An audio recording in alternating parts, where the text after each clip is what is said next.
Insécurité urbaine, comment pallier au déficit policier dans la capitale congolaise? Eh bien, on va essayer de répondre à cette question dans ce nouveau numéro de votre émission. Eh bien, c'est avec Ados Ndombassi, un visage que vous connaissez très bien. Il s'agit du cofondateur de Alternative 2028, mais également député national honoraire, à qui je dis bonjour et bienvenue. Bonjour Christian Kalodji. Merci de répondre à notre invitation. Alors, nous aimerions d'entrée de jeu avoir des informations sur Alternative 2028. Comment se porte cette plateforme? Mais très bien, Alternative 2028 a vu le jour le 13 mars 2024. Alternative 2028 est un regroupement politique composé de partis politiques de l'opposition, de mouvements citoyens, mais aussi d'associations et de personnalités politiques indépendantes. Nous avons un objectif précis, c'est combler ce vide qui s'est installé aujourd'hui dans le chef de l'opposition congolaise. Vous êtes donc de l'opposition? Opposition. Alors, pourquoi alternative? Est-ce que vous vous proposez comme étant une solution aux différents maux qui gangrènent la société congolaise? Effectivement, nous voulons un changement en République démocratique du Congo en 2028, mais un changement qui ne se limiterait pas que sur le plan politique, mais sur le plan aussi économique, culturel, scientifique, touristique, éducationnel, bref, un changement à tous les niveaux. On se souvient que vous avez été proche du leader de la Mouka, j'ai cité ici Martin Fayulu. Quelles sont vos relations actuellement? Est-ce que vous êtes définitivement séparé de lui? Mais c'est clair, je pense que depuis le 29 juin 2023, j'avais annoncé mon départ de l'ECID et aussi de la Mouka. Et je suis allé accompagner le docteur Mukwege, prix Nobel de la paix. Et malheureusement, Denis Kadima a décidé de nous débrancher. Est-ce que cette décision de quitter Martin Fayulu n'était pas trop posée? Ça non, n'a pas joué en votre défaveur? Non, pas du tout, parce que je le dis encore une fois de plus, s'il faut encore requitter, prendre la même décision, je la prendrai 200 ou 300 fois. J'aimerais être clair. Dans un parti politique, il y a un organe qu'on appelle le Congrès. C'est l'organe suprême du parti politique. Nous nous sommes retrouvés au niveau de Kisangani, ECID, avec plus de 200 membres qui sont venus des 26 provinces. Nous avons décidé pendant ce congrès, premièrement, que Martin Fayulu sera notre candidat aux élections présidentielles. Deuxièmement, qu'il pleuve, qu'il neige, qu'il vente, la Mouka, ECID, nous irons aux élections. Plus précisément, l'ECID, parce que c'était un congrès du parti ECID. Nous avons pris la décision d'aller aux élections. Mais 2 semaines avant les élections, Martin Fayulu, qui revenait des États-Unis, prend la décision, une décision unanime, de ne pas aller aux élections. Vous n'avez pas été consulté, vous? Mais tout à fait, à tous les niveaux. Je lui ai seulement dit, le Congrès, qui est l'organe suprême du parti, a décidé que nous allons aux élections. Et toi, Fayulu, en tant qu'individu, tu viens remettre en cause la décision d'un Congrès. Je me suis dit qu'il fallait me retirer, qu'il fallait se retirer de la Mouka, qu'il fallait se retirer du parti ECID et continuer la politique ailleurs. Alors tout ceci appartient au passé, on ne va pas refaire refaire l'histoire. Mais j'aimerais... Non, mais parce que ce qui est très important, en fait, vous savez, nous devons respecter notre propre texte. Et surtout quand vous avez pour ambition de diriger une nation comme la République démocratique du Congo, si vous ne respectez pas les textes de votre parti, c'est-à-dire même cette constitution, vous n'allez pas la respecter. Donc, je me suis dit, comme Martin Fayulu a pris la décision de ne pas respecter les décisions du Congrès, je le quitte et je suis allé, bien sûr, accompagner le docteur Mukwege. Et vous vous êtes engagé dans Alternative 2028, ce regroupement politique qui regroupe justement plusieurs partis politiques de l'opposition. Mais depuis un moment, depuis en tout cas la fin des élections de 2023, on ne vous sent pas sur le terrain. Pourquoi? Mais je suis là, nous sommes en train de préparer bien sûr notre projet de société, ça prend du temps, ça demande de la réflexion, ça demande un travail scientifique. J'aimerais dire ceci, Alternative 2028, nous avons des combats. Le premier combat, c'est de combattre le djihadisme, le fanatisme, le tribalisme qui s'est installé dans la politique congolaise. Le djihadisme que vous voyez aujourd'hui dans la majorité, c'est le même djihadisme que vous trouvez dans l'opposition. Mais n'oublions pas, 32 ans de djihadisme qu'avons-nous eu de positif avec Mobutu. 18 ans de djihadisme avec Kabila, nous avons eu du négatif. 6 ans de djihadisme aujourd'hui avec Tshisekedi, nous n'avons encore rien de positif.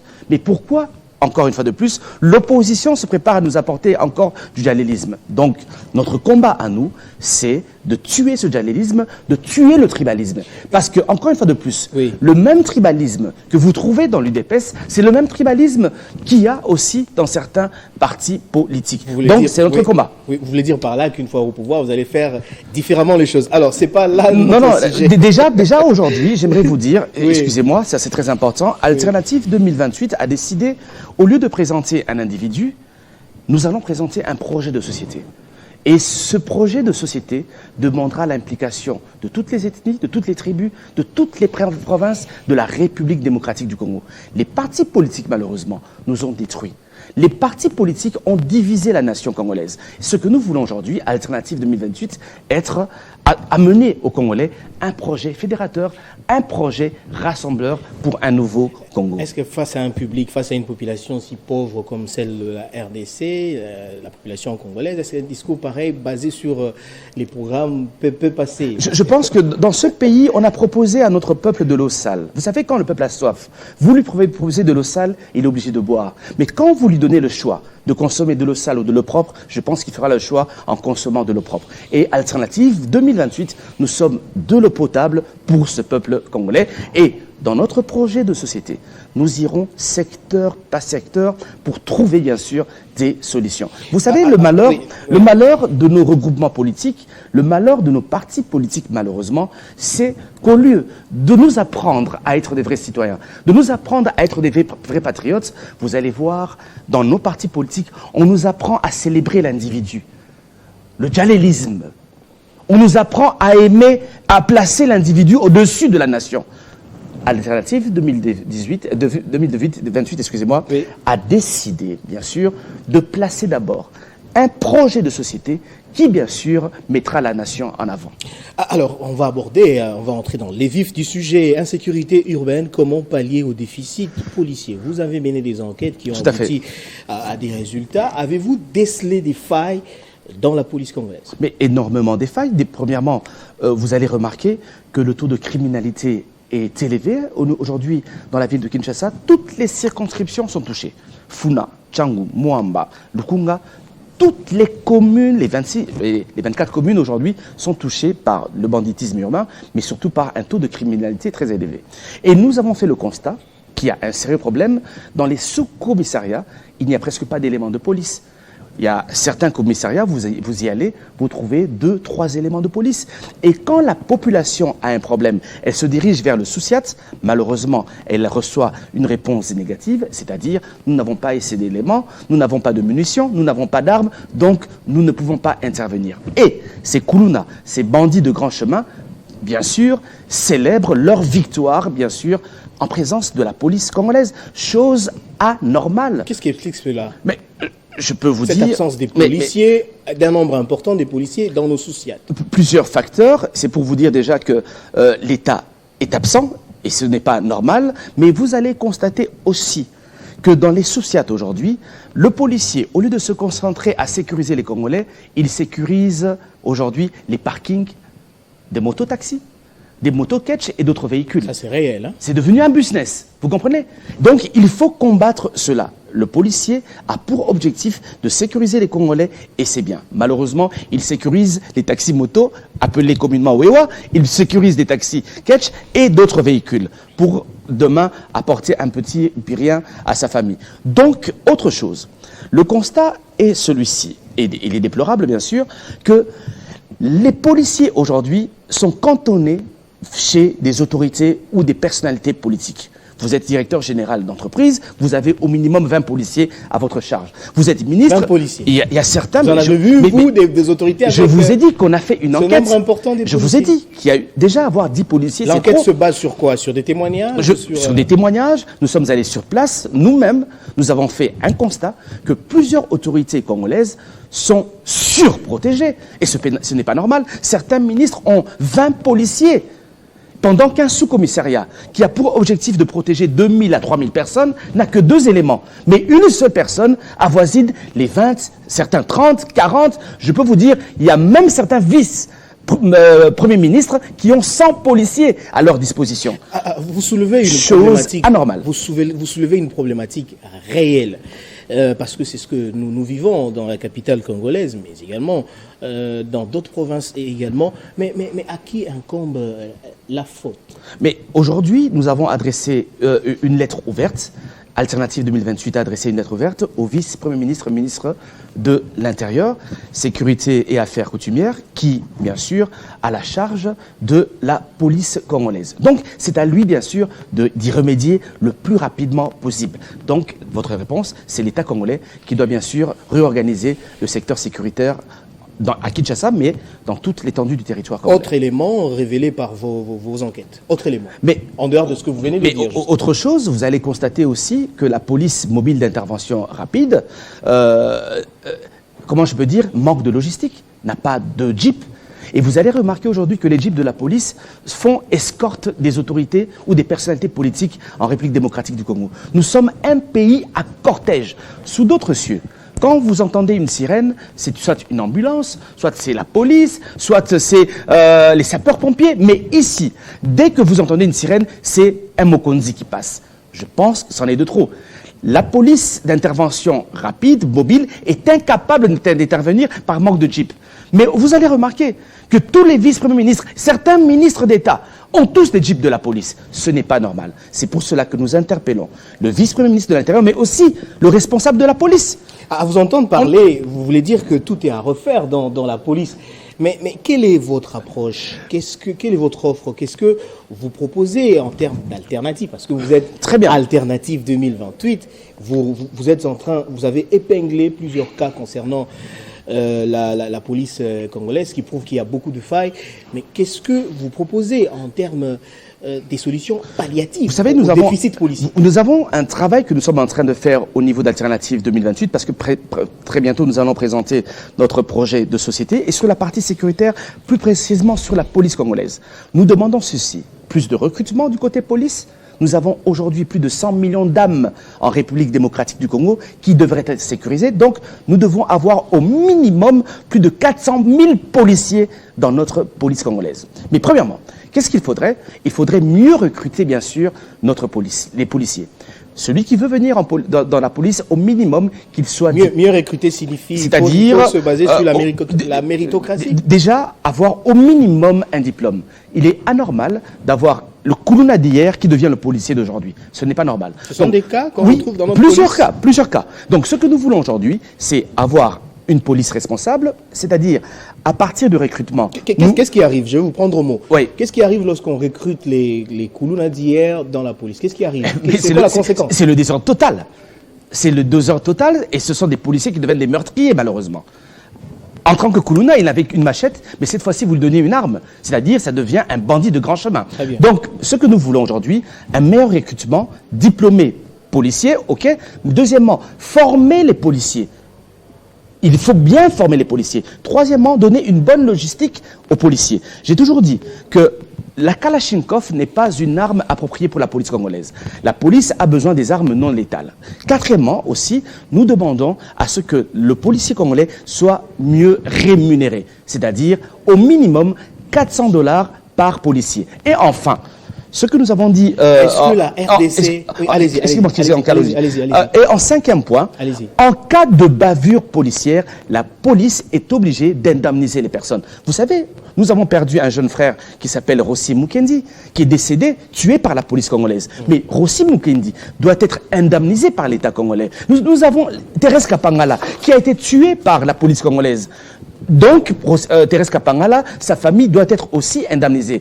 Des milliers de jeunes ont été tués dans ce pays par la police, par une police irresponsable. Donc, ce que nous demandons aujourd'hui à Alternative 2028, c'est, comme je l'ai dit, un meilleur recrutement, une formation, une meilleure logistique, une meilleure rémunération et en cas de bavure, indemnisation pour la police. Je vais revenir sur l'aspect relatif à la rémunération. Est-ce que la RDC est capable de payer, vous parlez de 500 $, est-ce que nous sommes en mesure? Est-ce que ce pays est capable vous savez qu'en France, de prendre en charge les policiers à cette hauteur?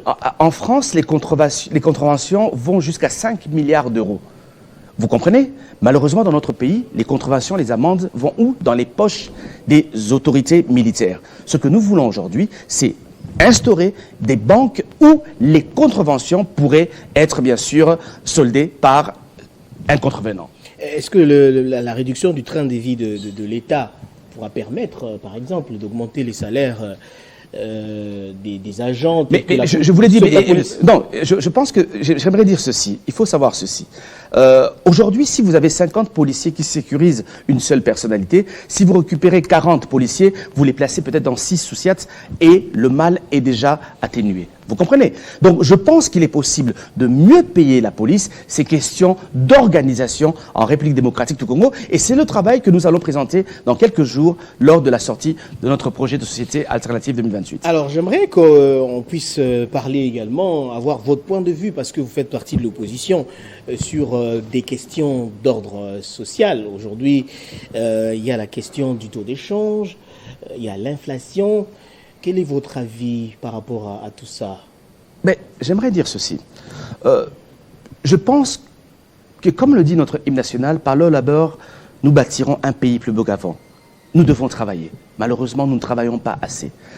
Nous devons aujourd'hui ouvrir certains secteurs qui pourraient apporter des ressources financières, bien sûr, à la République démocratique du Congo. L'agroalimentaire est totalement négligé dans ce pays.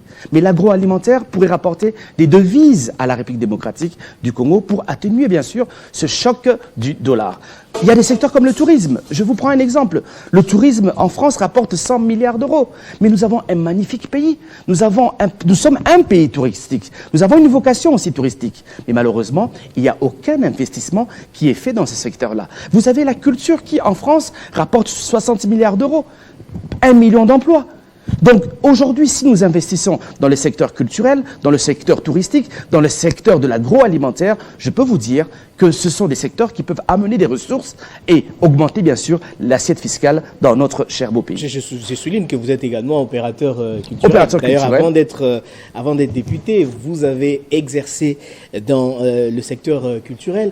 Mais malheureusement, le secteur culturel est totalement abandonné dans notre pays. Mais je tiens à féliciter Madame Yolande Elébé, avec qui nous avons travaillé ensemble, qui est devenue ministre de la Culture, et je lui souhaite vraiment une bonne chance et qu'elle fasse bouger les lignes. Qu'est-ce que vous pensez de cette problématique qui touche également le secteur de la culture, où on constate qu'il n'y a plus pratiquement d'infrastructures en bon état? Nos artistes se produisent dans des salles qui ne nous appartiennent pas.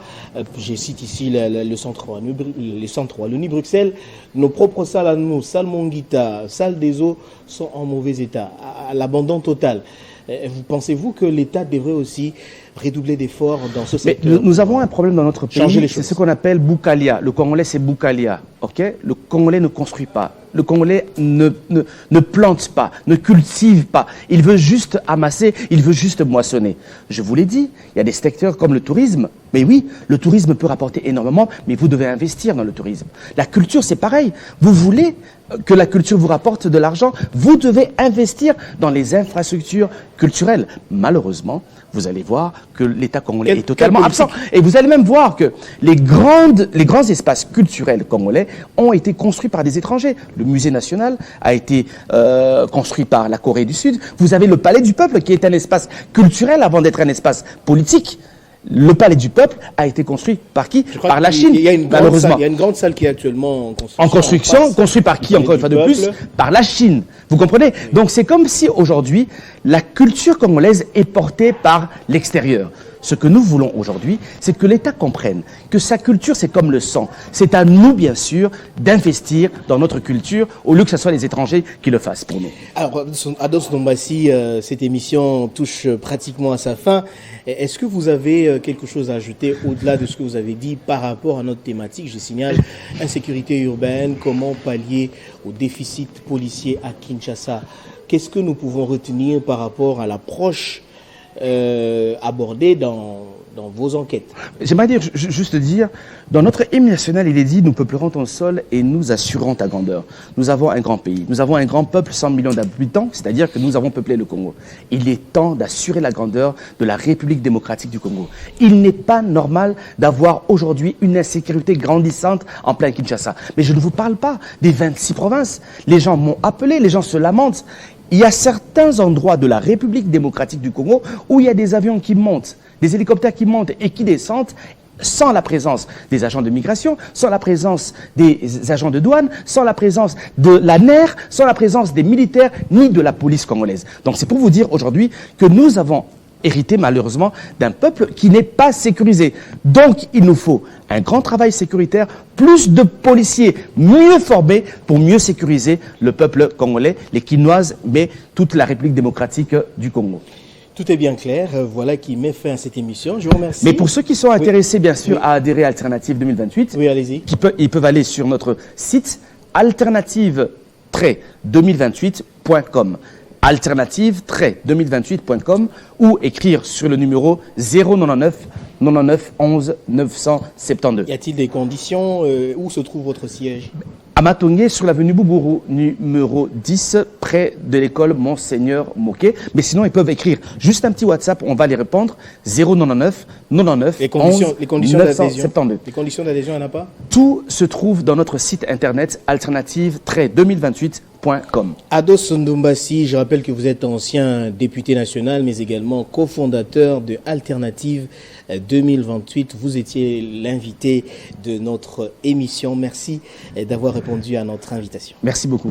Voilà qui me fait à cette émission. Je vous remercie de l'avoir suivi de partout dans le monde grâce à Télé 50.